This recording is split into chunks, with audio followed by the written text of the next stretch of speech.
बोला ना अभी आ जाएगा। ये ले आ गया कुआं। अरे कुआं नहीं माँ, हमारे घर नल से जल कब आएगा? नल से जल? अरे गुड्डी, बहुत जल्दी आएगा पानी। जल जीवन मिशन आ चुका है। हम 1 कदम उठाएंगे तो सरकार 10 कदम उठाएगी। सच? तुम्हारे मुंह में घी शक्कर। घी शक्कर नहीं माँ, स्वच्छ जल। 2024 तक देश के सभी 19 करोड़ घरों में पहुंचेगा पीने का साफ पानी। अब होगा हर घर जल। जल जीवन मिशन, जल शक्ति मंत्रालय, भारत सरकार।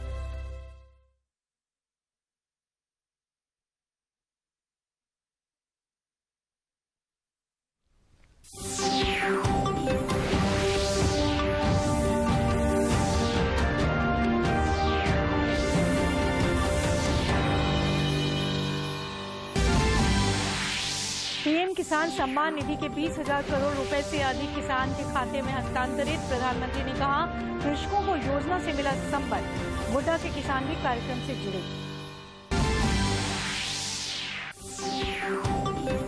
मुख्यमंत्री हेमंत सोरेन और केंद्रीय मंत्री अर्जुन मुंडा ने खरसावां गोलीकांड के शहीदों को भावपूर्ण श्रद्धांजलि अर्पित की। जनजातीय समुदाय के उत्थान और कल्याण पर दिया बल। देश भर में कोरोना टीकाकरण तेज। 15 से 18 आयु वर्ग के किशोरों के वैक्सीनेशन की तैयारियां जोरों पर। कोविन ऐप पर रजिस्ट्रेशन जारी, परसों से पड़ेंगे टीके। और नए साल का राज्य भर में हुआ गर्मजोशी से स्वागत। खास और आम सबों ने दी मुबारकबाद। पर्यटक स्थल रहे गुलजार। मंगल कामना के लिए पूजन स्थलों में उमड़ी भीड़।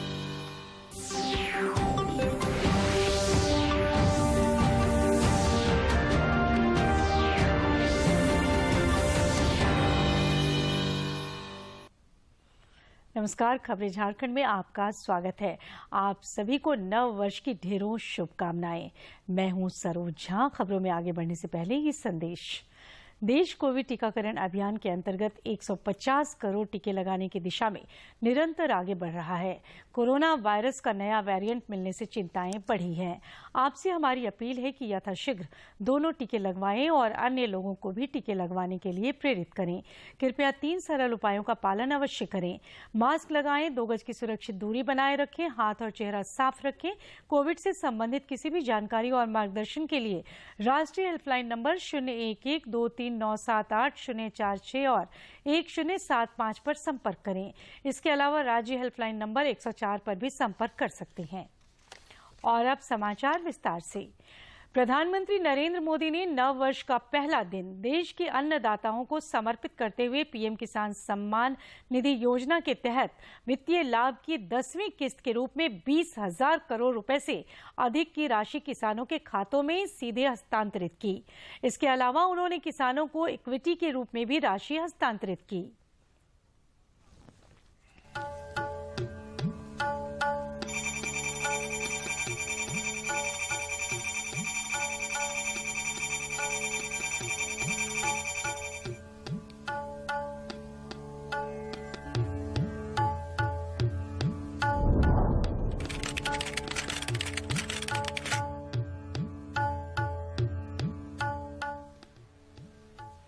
वीडियो कॉन्फ्रेंसिंग के माध्यम से प्रधानमंत्री किसान सम्मान निधि जारी करते हुए श्री मोदी ने कहा कि इस योजना से कृषकों को बड़ा संबल मिला है। सम्मान निधि भारत के किसानों का बहुत बड़ा संबल बनी है। हर बार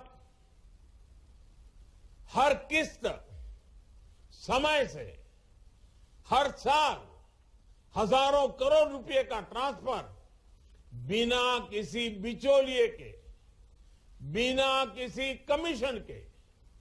पहले कोई कल्पना भी नहीं कर सकता था कि भारत में ऐसा भी हो सकता है। आज की राशि को मिला दें तो किसान सम्मान निधि के तहत किसानों के खाते में 1,80,000 करोड़ रुपए से ज्यादा ट्रांसफर हो चुके हैं। आज उनके छोटे छोटे खर्चों के लिए ये किसान सम्मान निधि बहुत काम आ रही है। छोटे किसान इस राशि में से अच्छी क्वालिटी के बीज खरीद रहे हैं, अच्छी खाद और उपकरणों का इस्तेमाल कर रहे हैं।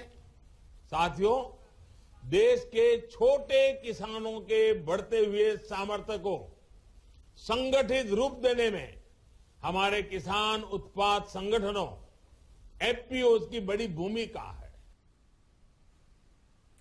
गोड्डा जिले के कृषि विज्ञान केंद्र में आज फार्मर प्रोड्यूसर ऑर्गेनाइजेशन एवं फार्मर प्रोड्यूसर कार्यशाला का आयोजन हुआ, जिस दौरान प्रधानमंत्री द्वारा किसान सम्मान निधि की 10वीं किस्त जारी करने के कृषक गवाह बने।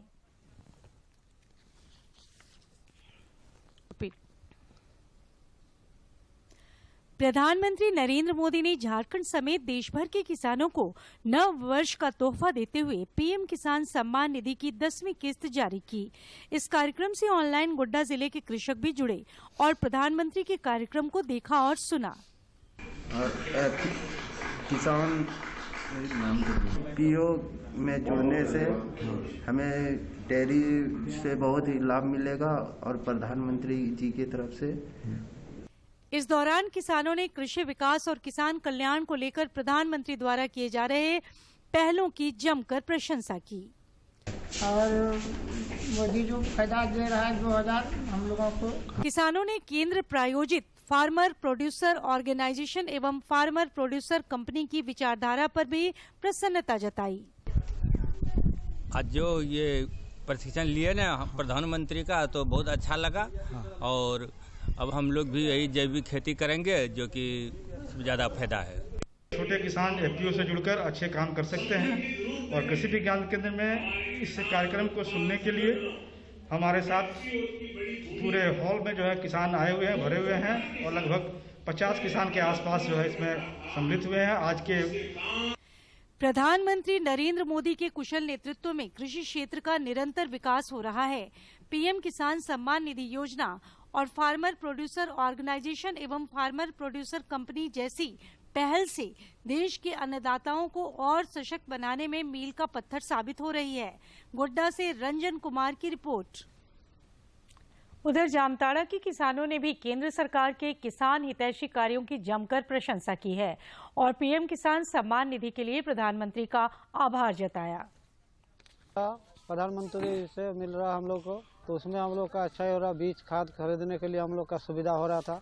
प्रोत्साहन राशि के लिए मैं पीएम प्रधानमंत्री जी को बधाई देता हूँ। किसान का जो 2000 पैसा मिल रहे हैं, आलू का बीजा, गेहूं वगैरह जो है हम लोग लगाते हैं। इसी कारण से प्रधानमंत्री को बहुत बहुत धन्यवाद। जो प्रधानमंत्री 2000 रुपया जो दे रहा है प्रधानमंत्री का, वो 2000 रुपया हमको मिला है और वही 2000 से हम खाद बीज खरीदे हैं और खेती किए हैं। प्रधानमंत्री जो 2000 करके देता है, वो खाद बीज सब कुछ उसे वही पैसा से हम लोग लेते हैं। नरेंद्र मोदी प्रधानमंत्री को नवे अवसर पर शुभकामनाएं देते। खरसावां गोलीकांड के अमरवीर शहीदों को आज विनीत श्रद्धांजलि अर्पित की गई। मुख्यमंत्री हेमंत सोरेन ने शहीदों का शत-शत नमन करते हुए कहा है कि सरकार वीर पुरखों के हर सपने को साकार करेगी।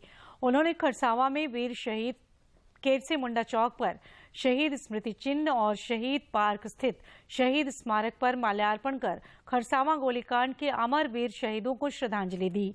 गौरतलब है कि आज ही के दिन साल 1948 में हजारों आदिवासियों की भीड़ पर ओडिशा मिलिट्री पुलिस ने खरसावां में अंधाधुंध गोलीबारी की थी, जिससे कई लोग शहीद हो गए थे। और साथ साथ में अपने राज्य के वीर शहीदों को, वीर सपूतों को नमन करते हुए अपने इस खरसवां शहीद स्थल में पहुंचने वाले सभी श्रद्धालुओं को मैं अपनी ओर से बहुत बहुत आभार प्रकट करता हूं। जनजातीय मामलों के केंद्रीय मंत्री अर्जुन मुंडा ने भी आज खरसावां गोलीकांड के शहीदों को विनीत श्रद्धांजलि अर्पित की। श्रद्धांजलि देने के बाद जनजातीय मामलों के केंद्रीय मंत्री अर्जुन मुंडा ने कहा कि खरसावां शहीद दिवस देश के नवनिर्माण के वास्ते संकल्प लेने का खास दिन है। ऐसे जगह में जब हम श्रद्धांजलि अर्पित करते हैं तो हम संकल्पबद्ध होते हैं। आइए हम सब मिलकर के संकल्प लें कि आज आदिवासी समाज पूर्ण रूप से शिक्षित हो, पूर्ण रूप से स्वस्थ हो। गोलीकांड का स्मरण करते हुए उन्होंने बताया कि जनजातीय मंत्रालय द्वारा आजादी की लड़ाई में शहीद हुए जनजातीय समुदाय के लोगों का डाटा तैयार किया जा रहा है ताकि उन्हें उचित मान सम्मान मिल सके। मौलिक अधिकारों के साथ, जल जंगल जमीन के साथ, अपने अस्तित्व और अपने असीमता के साथ, अपने सांस्कृतिक विरासत के साथ, अपने भाषा परंपरा के साथ जिस तरीके से लगातार अपना परिचय लेकर संघर्ष किया है उसको हम बनाए रखें। इस मौके पर अनेक गणमान्य लोग उपस्थित थे। सरायकेला से अनूप मिश्रा की रिपोर्ट। 15 वर्ष से 18 वर्ष के बच्चों को 3 जनवरी से कोवैक्सीन की डोज लगाई जाएगी। इसके लिए आज से कोविन पोर्टल पर ऑनलाइन पंजीकरण शुरू हो गया है। पंजीकरण के लिए स्कूल का पहचान पत्र या आधार कार्ड का उपयोग कर सकते हैं। इस आयु वर्ग के 6 से 7 करोड़ बच्चे को कोवैक्सीन की डोज लेने के पात्र होंगे। राष्ट्रीय स्वास्थ्य प्राधिकरण के मुख्य कार्यकारी अधिकारी आर.एस. शर्मा ने बताया है कि 60 और उससे अधिक आयु के लोगों को पंजीकरण कराते समय अपनी बीमारी की जानकारी देनी होगी और उन्हें इस बारे में टीकाकरण केंद्र पर पंजीकृत डॉक्टर का प्रमाण पत्र देना होगा। वैश्विक महामारी कोरोना एक बार फिर पूरे देश में अपना पांव पसारने लगा है। पिछले 24 घंटे में 22,775 नए मामले सामने आए हैं। इसके साथ ही कोरोना के नए वेरिएंट ओमिक्रॉन का भी खतरा बढ़ता जा रहा है।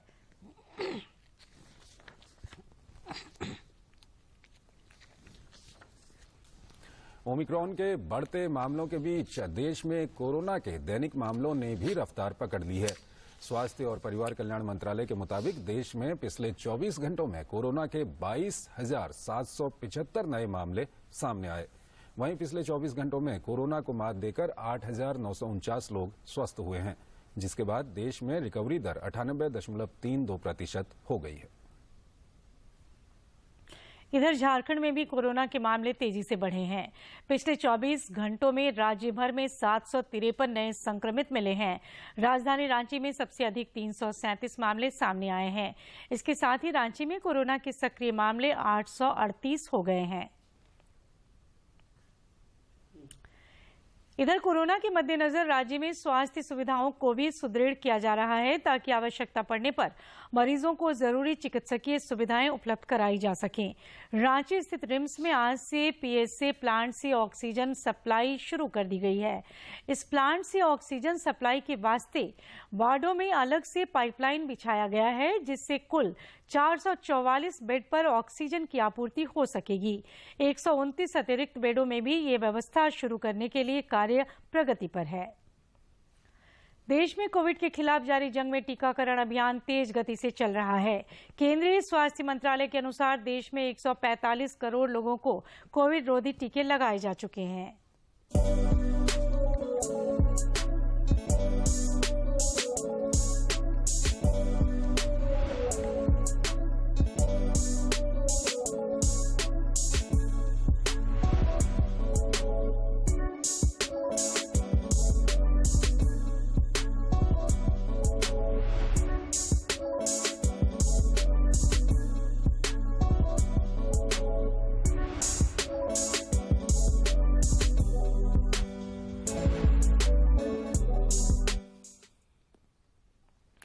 नूतन वर्ष साल 2022 का आज से आगाज हो गया है और बधाइयों का सिलसिला जारी है।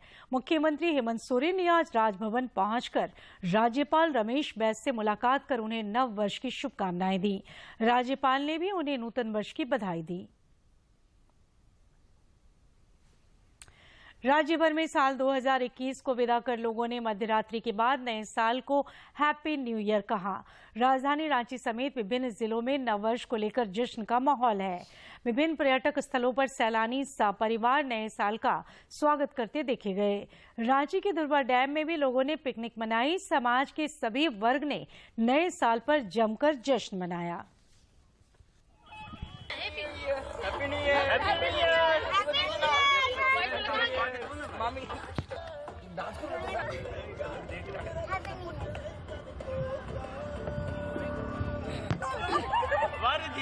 तेरा कोका कोका।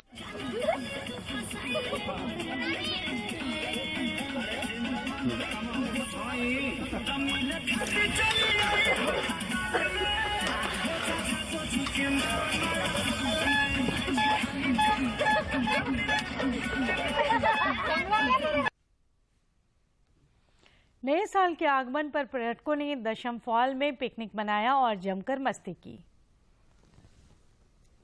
नए साल की खुशियां मनाने बड़ी संख्या में पर्यटक रांची के नजदीक दशम फॉल पहुंचे और मनोरम वादियों के बीच पिकनिक मनाकर हैप्पी न्यू ईयर कहा। लेकिन ज्यादा सेफ्टी है यहाँ पे, इसलिए अभी हम लोग आए, एंजॉय अभी कर रहे हैं। अभी हम लोग आए हैं, अभी थोड़ा और घूमना बाकी है। घर में बंद थे, हम लोग एंजॉय नहीं कर पाए थे, लेकिन 2022 आते आते हम लोग बहुत एंजॉय कर रहे हैं। दशम फॉल की खासियत ये है कि काफी ऊंचाई से गिरने वाला पानी अद्वितीय नजारा पेश करता है। जंगल, पहाड़ और चट्टान इसकी खूबसूरती को चार चांद लगाते हैं। अब सेल्फी का राज ये है कि हम लोग अपने साथ साथ नेचर को भी कवर करना चाहते हैं कि ये भी देखो हमारे बिना कितना अधूरा था, अब ये पूरा हो रहा है हमारे साथ। सैलानियों की सुरक्षा और सुविधा के वास्ते यहाँ पर्यटक मित्रों की भी व्यवस्था की गई है, जो पूरी जिम्मेवारी से अपने कर्तव्यों का निर्वहन करते देखे गए। दशम फॉल की मनोरम वादियों से ज्योत्सना की ग्राउंड रिपोर्ट। राज्य के अन्य जिलों में भी लोगों ने उल्लासपूर्वक नए साल का स्वागत किया।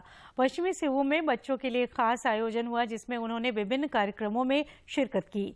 इस दौरान सीआरपीएफ कमांडेंट आनंद जेराई ने बच्चों का उत्साहवर्धन किया।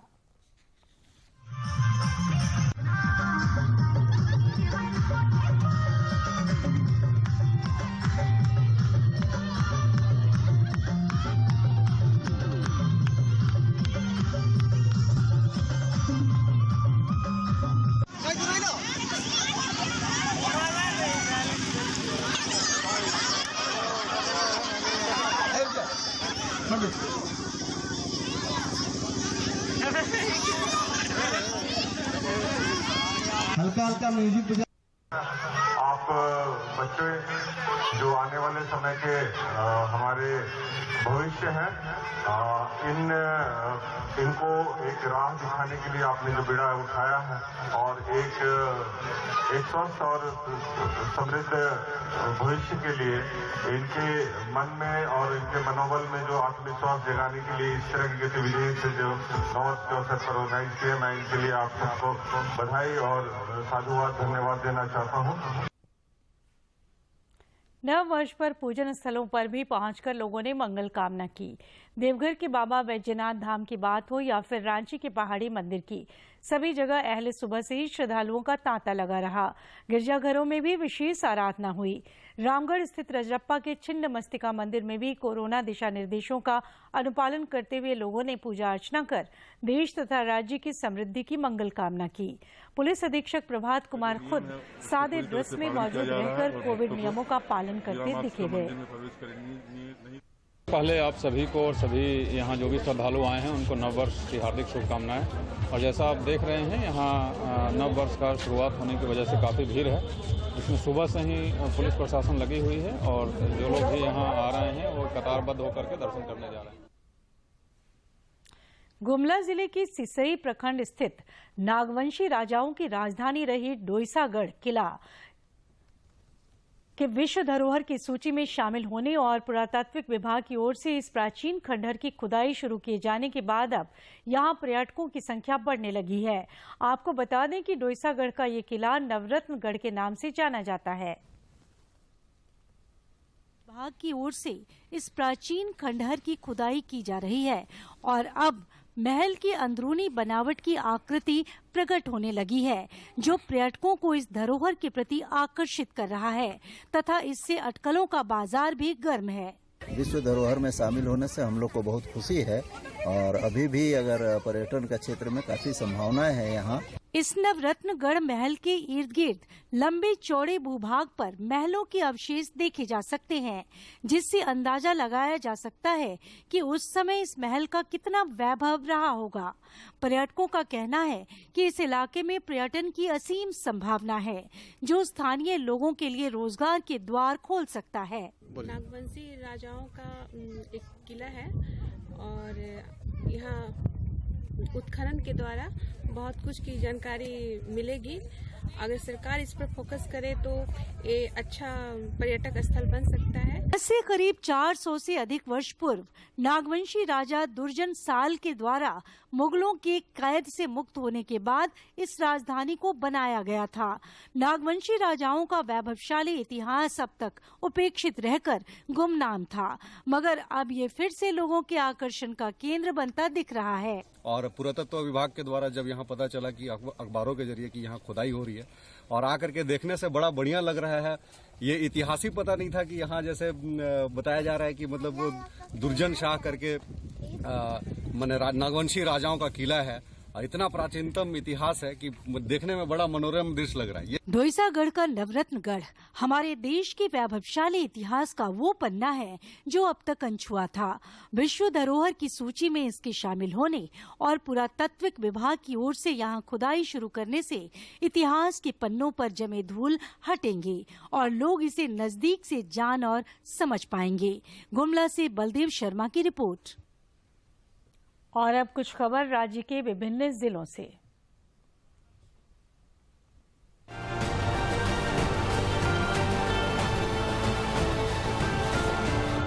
सरायकेला खरसावां जिला तीरंदाजी संघ ने जनजातीय मामलों के केंद्रीय मंत्री अर्जुन मुंडा का स्वागत किया।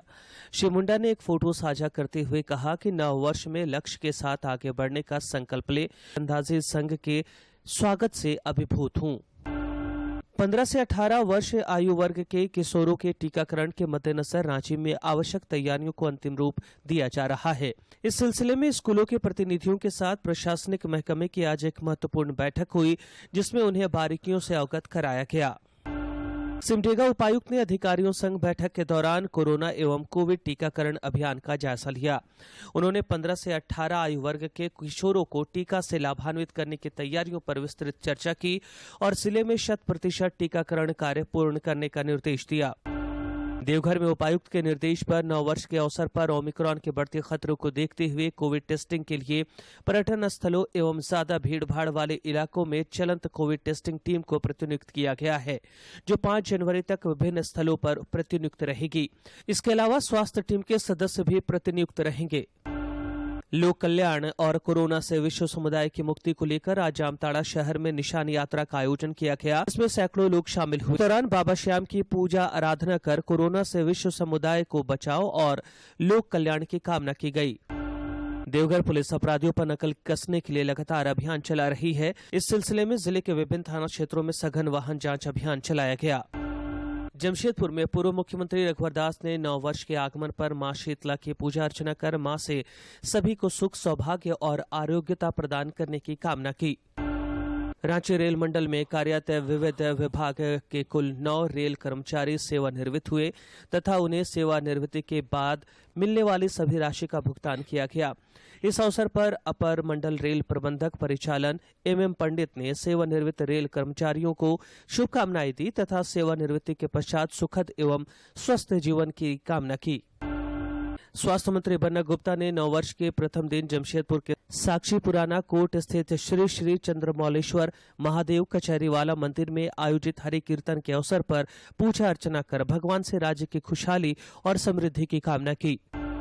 रांची सांसद संजय सेठ ने नववर्ष की शुभकामनाएं दी हैं। उन्होंने फोटो साझा करते हुए कहा कि यह नया साल सबके लिए कल्याणकारी हो। 2022 उम्मीदों, आकांक्षाओं और आवश्यकताओं को पूरा करने वाला वर्ष बने। ईश्वर सभी को आरोग्य, शांति और समृद्धि प्रदान करे। पूर्वी सिंहभूम जिला अंतर्गत बहरागोड़ा प्रखंड कानी महुली गांव में 2 दिवसीय फुटबॉल प्रतियोगिता का आयोजन किया गया। फाइनल खिताब जीतने वालों को बीजेपी नेता कुणाल शाड़ंगी ने पुरस्कार प्रदान किया।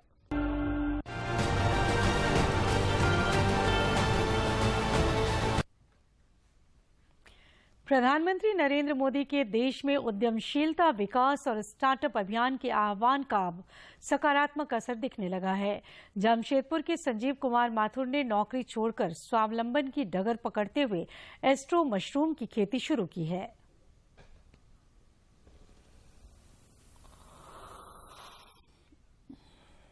बल मिल रहा है।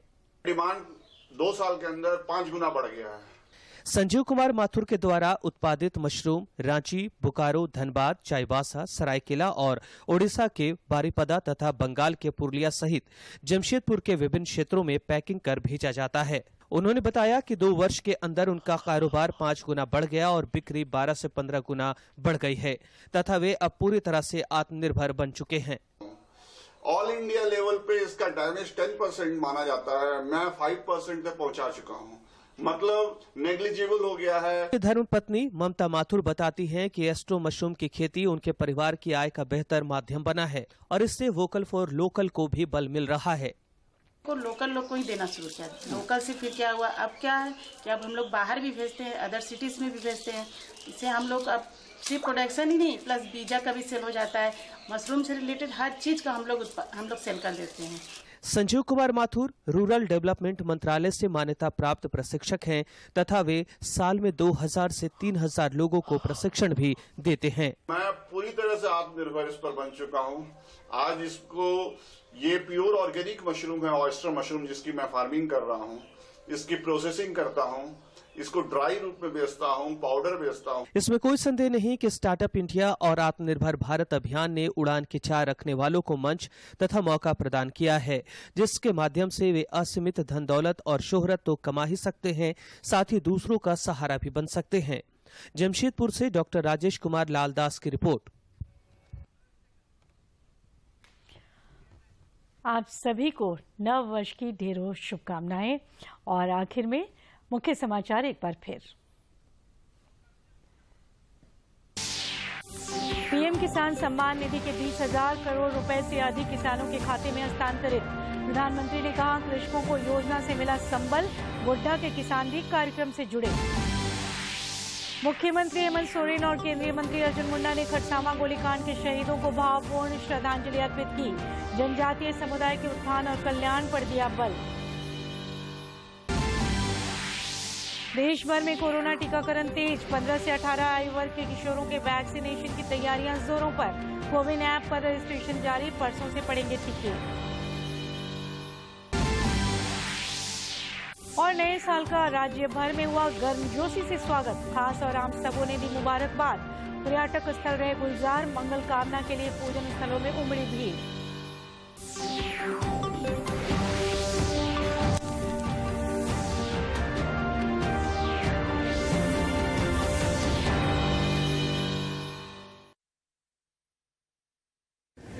माँ कब आएगा? अभी आएगा। अरे बोलो ना माँ, कब आएगा? बोला ना, अभी आ जाएगा। ये ले, आ गया कुआं। अरे कुआं नहीं माँ, हमारे घर नल से जल कब आएगा?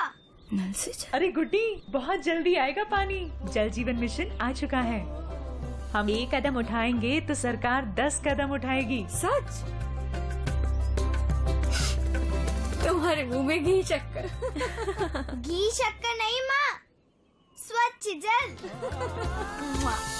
2024 तक देश के सभी 19 करोड़ घरों में पहुंचेगा पीने का साफ पानी। अब होगा हर घर जल। जल जीवन मिशन, जल शक्ति मंत्रालय, भारत सरकार।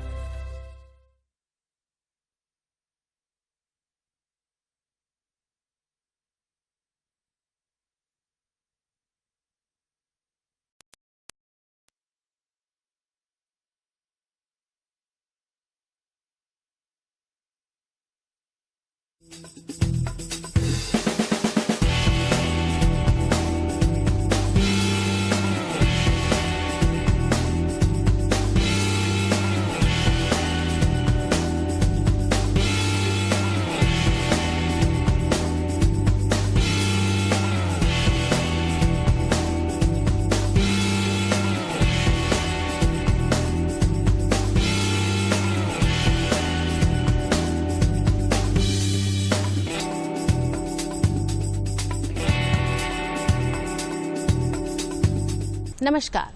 नव वर्ष के ढेरों शुभकामनाओं के साथ आप सभी का स्वागत है स्वच्छ भारत कार्यक्रम में। दर्शकों, स्वच्छता का सीधा संबंध हमारे शारीरिक